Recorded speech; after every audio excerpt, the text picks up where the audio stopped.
cego de nascença. E os discípulos de Jesus lhe perguntaram: Rabi, quem pecou, este ou os seus pais, para que nascesse cego?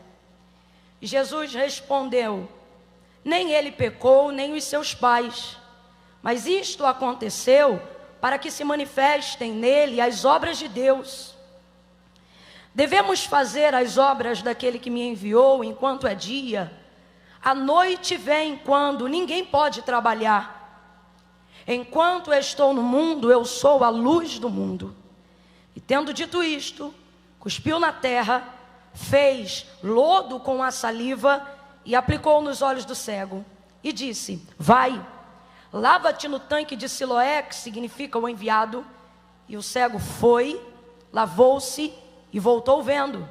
Então os vizinhos e os que dantes o tinham visto a mendigar, perguntavam: não é este o que ficava assentado pedindo esmolas? E alguns diziam que era ele, outros diziam: parece com ele. Mas ele mesmo insistia dizendo: sou eu. Verso 21. Mas agora como vê? Ou quem lhe abriu os olhos? Não sabemos, diziam os fariseus, ou em algumas versões, os príncipes. Ele tem idade, interrogai-o. Falai por si mesmo, responderam os seus pais. E disseram isto porque temiam os judeus, pois já os judeus tinham resolvido que quem confessasse dizer que Jesus era o Cristo, deveria ser expulso da sinagoga. Foi por isso que seus pais responderam: tem idade, interrogai-o. Então chamaram pela segunda vez o homem que dantes havia sido cego e disseram: dá glória a Deus, sabemos que este homem que tu dizes que te curou é pecador. Verso 25. E respondeu-lhe ele dizendo: se é pecador ou não, não sei. Uma coisa eu sei, que eu era cego e agora vejo. Você pode dar um amém por essa palavra? Glória a Jesus. Glória a Jesus. Ele é cego, o texto diz que ele era cego. E João faz questão de relatar que a sua cegueira, que o seu nível de deficiência estava com ele desde o seu nascimento.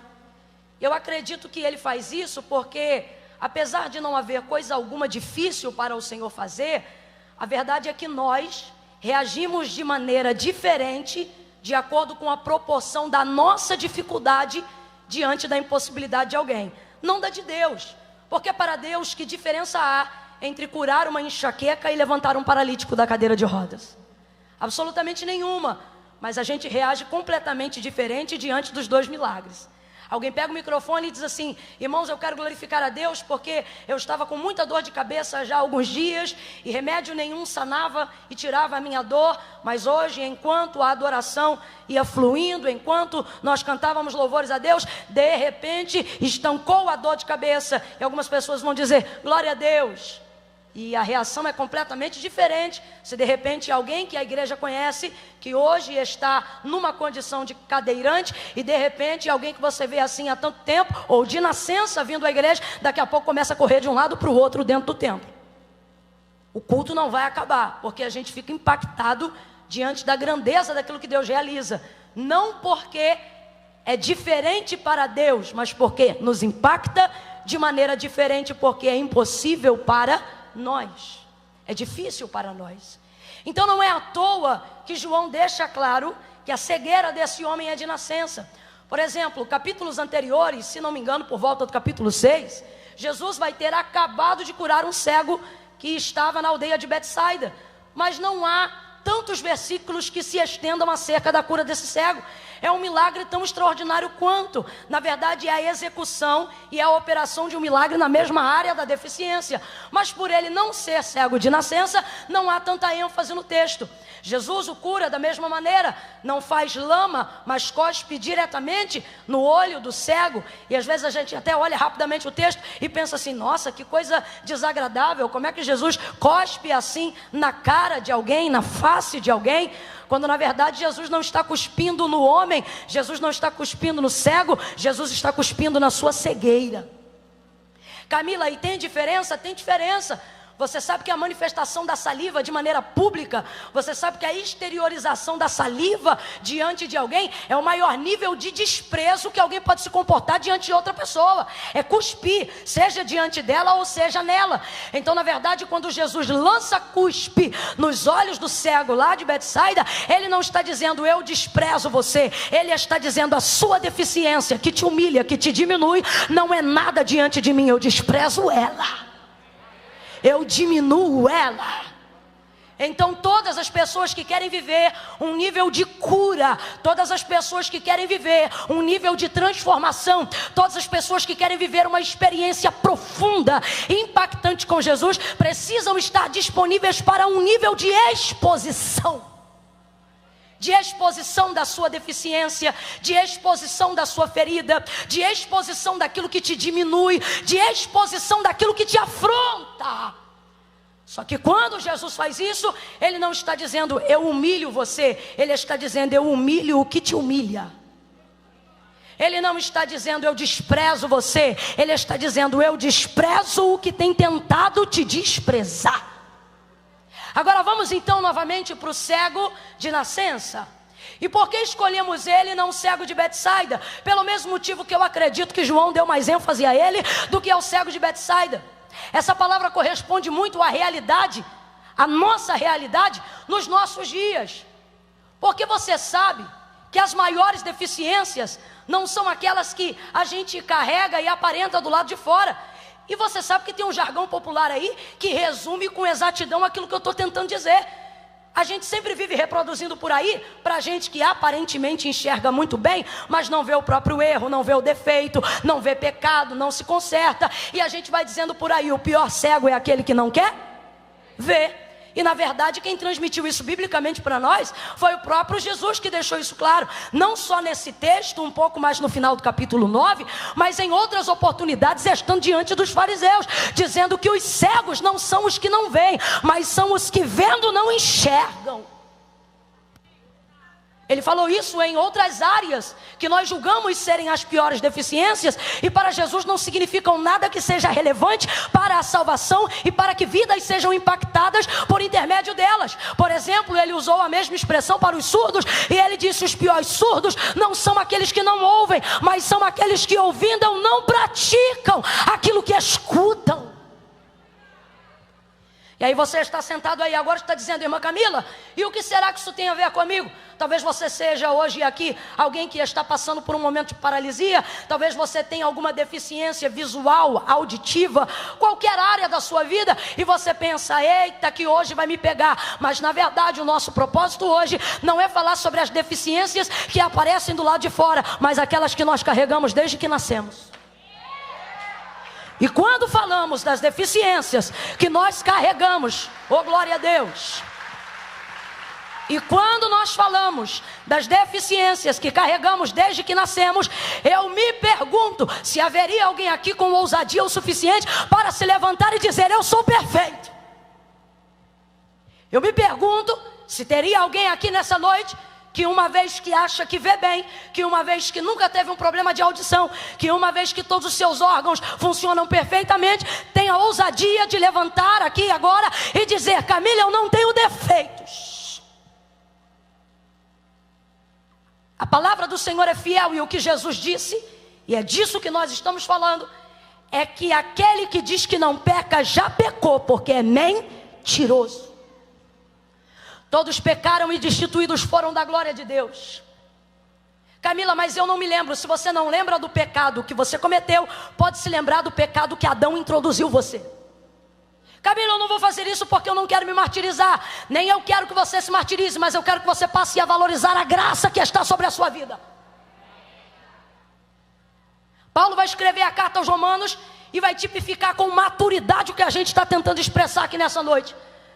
Ele vai dizer: olha, o querer bem está em mim, e eu projeto fazer aquilo que é bom. Ele está dizendo: eu me organizo para fazer aquilo que é certo. Eu trabalho na minha mente para conseguir executar aquilo que é bom, aquilo que é agradável, aquilo que glorifica a Deus. Vou trocar para miúdos. Paulo está dizendo: eu programo o jejum na segunda-feira. Eu programo fazer um voto na terça-feira. Eu tento pagar as promessas que eu tenho colocado diante de Deus. Mas ocorre que quando eu vou executar, escuta isso, o bem que eu estou planejando, me deparo com uma outra lei, a lei do pecado, que opera fortemente nos meus membros. Ele está dizendo, ele está enraizada na minha carne. Por mais que ele seja um cristão, por mais que ele tenha tido um encontro íntimo e sincero com Cristo, em Atos capítulo de número 9, ele está dizendo, há uma guerra. Ela é real e não pode ser ocultada. E aí ele vai dizer, então ocorre que esta lei opera em mim, e o bem que quero fazer não faço, mas o mal que eu não quero, esse faço.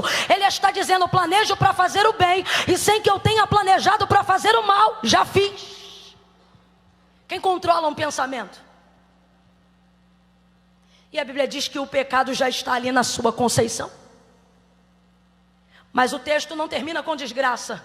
O texto termina com ele dizendo, mas graças dou a Jesus Cristo. Oh, será que alguém compreende isso nessa noite? Então faça como o apóstolo Paulo, levante a sua mão e renda alguns segundos dando graça a Jesus Cristo. Por quê? Porque graças a Jesus Cristo eu brigo com essa lei, mas ela não domina sobre mim. Porque graças a Jesus Cristo eu olho uma vez, mas não olho duas. Porque graças a Jesus Cristo eu desequilibro, mas não caio. Porque graças a Jesus Cristo eu peco, mas não sou hipócrita. Sei aonde erro, mas também sei aonde encontro perdão. Graças dou a Jesus Cristo, nosso Senhor e Salvador, em comum, disse ele. Aleluia! Oh, aleluia! Temos deficiências da nossa natureza adâmica. Temos deficiências do nosso eu interior. A carne não presta. A carne não opera para Deus voluntariamente bem nenhum. Eu vou repetir porque eu quero que você guarde isso, não gravar nada do que eu vou falar agora, para que você nunca subestime você. A carne não opera para Deus voluntariamente bem algum. O que conseguimos executar em nosso corpo para a glória de Deus e no nosso estado de pureza para a glória de Deus é feito por convencimento e obra do Espírito Santo. Não fique pensando que você saiu esses dias todos, aonde o carnaval está comendo em algum lugar, e veio para cá dizendo, eu vim porque eu sou muito crente, eu vim porque eu sou muito responsável, eu vim porque eu sou muito diligente. Você veio porque o Espírito Santo te convenceu, porque senão você ia estar no sofá, você ia estar na praia. Porque a carne não diz vai para a igreja, a carne diz fica em casa, você já trabalha de segunda a sexta. A carne diz você está ficando berrata, está ficando maluco, fica em casa, descansa. Os crentes já estão com a vida ganha, você também já está salvo, você não precisa estar na igreja para ir para o céu, descansa. A carne só milita em prol dela mesma. E é esta deficiência que muitas vezes nos coloca em posição e em condição de paralisia, porque nós nos olhamos do lado de fora, olhamos aquilo que conseguimos fazer e achamos que não precisamos que Jesus venha nos expor a um nível de constrangimento para que sejamos curados verdadeiramente de dentro para fora. Agora veja o texto e veja como Jesus lida com as nossas deficiências. E passando Jesus, e eu gosto mais da narrativa de João para falar desse cego do que de qualquer outro evangelista. Por quê? Porque João sempre usa a conjugação do verbo no gerúndio. E o que é o verbo no gerúndio? O verbo continuativo. João nunca diz e passou Jesus. Ele está contando algo que aconteceu no passado. Completa aí para mim, por favor, para eu saber que você está me acompanhando. Ele sabe que essa história está sendo contada no... Vem, gente, preguicinha do cão vai saindo em nome de Jesus. Esta história está sendo contada no... Então ele poderia tranquilamente dizer, e quando passou Jesus, viu um cego, mas não. A maioria dos milagres na narrativa de João, ela tem a sua tradução na conjugação do verbo gerúndio, que é o verbo continuativo. O que é este verbo? É a capacidade de contar histórias do passado, como se elas estivessem acontecendo na hora que estão sendo contadas. E você diz, Camila, por que você gosta dessa versão? Eu gosto porque é exatamente o que acontece hoje. A gente pega uma coisa que Jesus fez no passado e conjuga no gerúndio. verbo continuativo. Por quê? Porque ele continua passando, continua curando, continua salvando, continua libertando. Se você acredita nessa verdade, se você acredita nessa verdade, segura as palmas só um pouquinho, pega na mão da pessoa que está do seu lado, e só nessa pegada de mão já faz ela perceber que você não veio aqui fazer uma social, faz ela perceber que assentou-se ao lado de um profeta do eterno, de uma profetisa das nações. Pega, não solta não, vambora. Não faça disso um momento esquisito, faça disso um momento profético. Segure a mão desta pessoa com firmeza e diga para ela: ele está passando, ele ainda está passando, ele ainda está passando, ainda está curando, ainda está visitando, ainda está renovando. Ele é o mesmo ontem, hoje e será eternamente, aquele que era, aquele que é e aquele que há de vir para buscar a sua igreja. Ele não muda.